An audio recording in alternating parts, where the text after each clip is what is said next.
Alors, dans l'exercice numéro 5, donc on va apprendre comment utiliser un arbre des probabilités conditionnelles.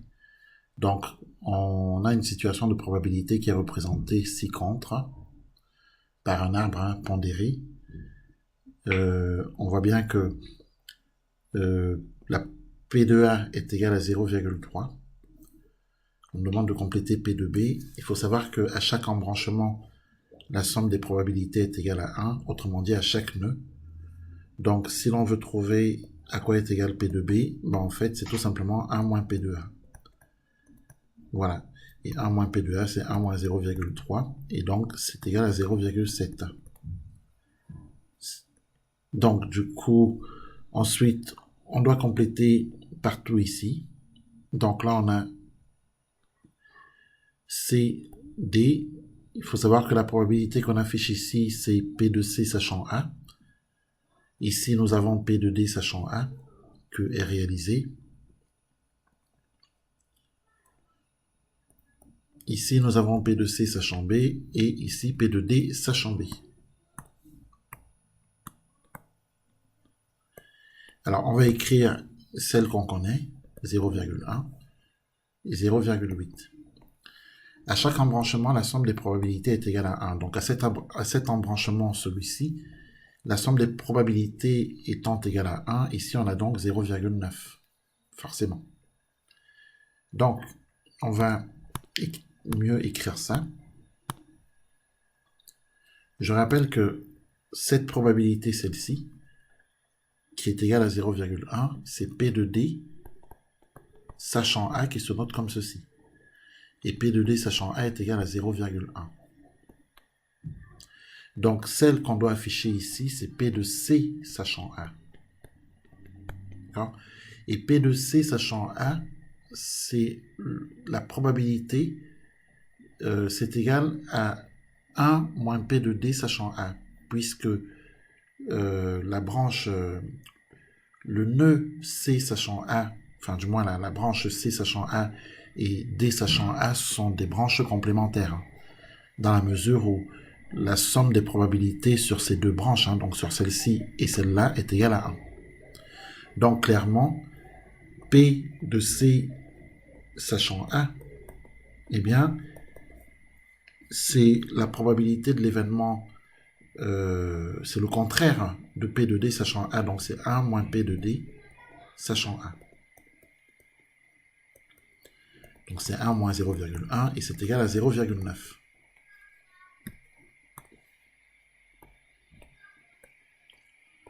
Donc voilà pourquoi on peut donc écrire que ici, on a 0,9.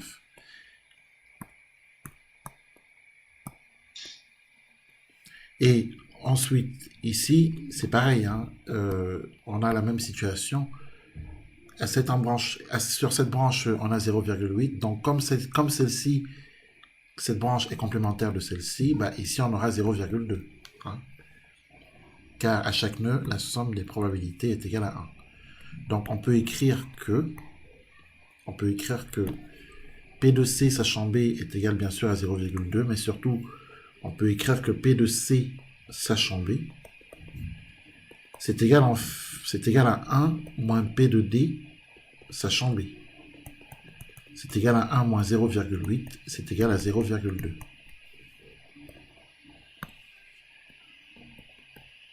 Voilà. Et donc on a complété notre arbre des probabilités. Et on a du coup répondu à la question de calculer P de B. P de C sachant A, on a déterminé. Il nous faut à présent déterminer P de A inter C. Alors, il faut penser que P de A inter C, c'est la probabilité d'une intersection. Le chemin A inter C, le voici. La probabilité d'un chemin, c'est le produit des probabilités qui sont portées sur les branches de ce chemin. Les probabilités qu'on retrouve sur les branches, sur le chemin A inter C, donc on est bien d'accord que ici, c'est le chemin A inter C. Donc les probabilités que l'on retrouve sur ce chemin sont 0,3 et 0,9. Or, la probabilité d'un chemin, c'est le produit de toutes les probabilités qui sont sur ce chemin. Autrement dit, c'est 0,9 fois 0,3. Autrement dit, c'est P de C sachant A, car P de C sachant A est égal à 0,9, fois P de A, car P de A est égal à 0,9. Donc, pour déterminer cette probabilité de l'événement A inter C, eh bien, comme A inter C c'est un chemin, c'est une intersection, eh bien, on peut dire que c'est égal à P de C sachant A fois P de A.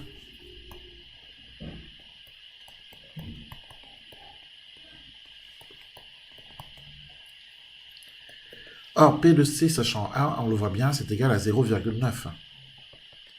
Et P de A est égal à 0,3.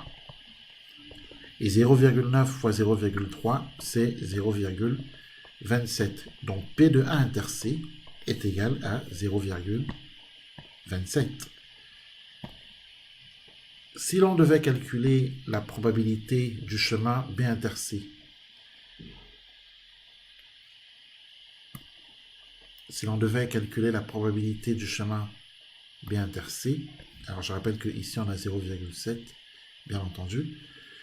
Le chemin B inter C,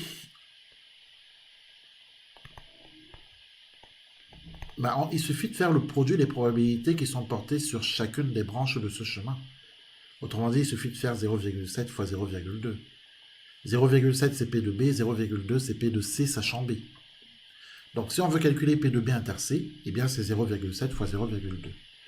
De même, si on veut calculer P de A inter D, là aussi c'est la probabilité d'une intersection, donc c'est la probabilité d'un chemin. Le chemin A inter D, sur ce chemin sont portées les probabilités de valeurs 0,3 et 0,1. Eh bien, il suffit de faire le produit de ces valeurs pour obtenir la probabilité de l'événement A inter D. Donc P de A inter D eh bien, est égal à P de D sachant A, c'est-à-dire à 0,1, multiplié par P de A, c'est-à-dire par 0,3. Et de façon analogue, on peut calculer la probabilité de l'événement B inter D, car B inter D, c'est le chemin qui est ici, et le chemin B inter D porte sur ses branches les valeurs probabilité 0,7 et 0,8. Donc P de B inter D est égal à 0,8 fois 0,7, c'est-à-dire P de D sachant B fois P de B. Bon. Donc, voilà comment on s'y prend pour calculer la probabilité d'une intersection dans un arbre des probabilités conditionnelles. P de C. P de C, on applique le théorème des probabilités totales. Parce que P de C, c'est de jouer cette partition-là. C'est d'atteindre C. Alors, si on considère que C, c'est d'aller à Paris, imaginons un automobiliste qui veut aller à Paris. Il part d'ici. Il veut aller à Paris. Il veut atteindre C. Donc, il a la possibilité pour atteindre C, donc pour aller à Paris, de passer par le chemin A inter C. C'est possible. Ou alors, il a la possibilité pour aller à Paris de passer par le chemin B inter C. Dans tous les cas, il ne peut pas être sur les deux chemins à la fois. Ces chemins, on peut les considérer comme des routes. Donc, il y a la route A inter C qui mène à Paris, qui mène à C, et il y a la route B inter C qui mène à Paris, donc à C. Donc, soit j'emprunte la route A inter C, qui est peut-être une nationale, j'en sais rien, ou alors j'emprunte la route B inter C, qui est probablement peut-être une autoroute. Bon, dans tous les cas, deux chemins sont possibles pour aboutir à C. Donc, soit on emprunte l'un, soit on emprunte l'autre. Donc, on a le choix. Et à partir du moment où on a le choix, c'est le principe de l'addition qui va s'appliquer. Autrement dit, deux chemins mènent à C, le chemin A inter C et le chemin B inter C. Et comme on a le choix, on applique le principe additif. Autrement dit, pour atteindre C, P de C sera égal à P de A inter C plus principe additif P de B inter C. Et ça, c'est la formule des probabilités totales. Ok? Est-ce que ça, c'est compris? Oui. Donc, on écrira P de A inter C plus P de B inter C. Hein, c'est comme si on disait, voilà, le chemin 1 mène à Paris, où le chemin 2 mène aussi à Paris. Voilà, simplement, dès qu'on a le choix, on applique le principe, on applique une addition. Hein, c'est le principe additif. Alors que quand on est sur du et, c'est le principe multiplicatif. Hein. Donc, dès qu'on parle en et, on applique une multiplication. Donc, simplement, voilà, P de C est égal à P de A inter C plus P de B inter C. Mais P de A inter C, c'est la probabilité d'un chemin. Le chemin A inter C, sa probabilité, c'est 0,9 fois 0,3. Le chemin B inter C, sa probabilité, c'est 0,7 fois 0,2. Autrement dit, P de A inter C, c'est P de C sachant A fois P de A. P de C sachant A fois P de A. Et pour B inter C, c'est P de C sachant B fois P de B. Hein.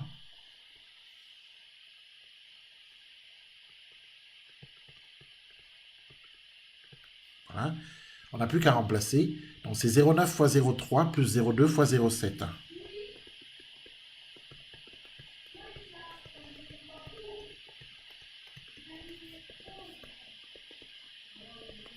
Voilà, on calcule. Donc P de C. Donc on est bien d'accord qu'on applique ici, pour trouver P de C, la formule des probabilités totales.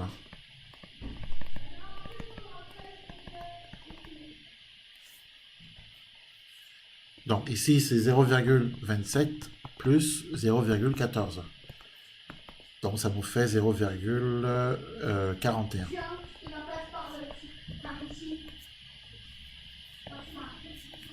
Voilà, et là on a trouvé P de C. Et pour trouver P de D c'est le contraire de P de C.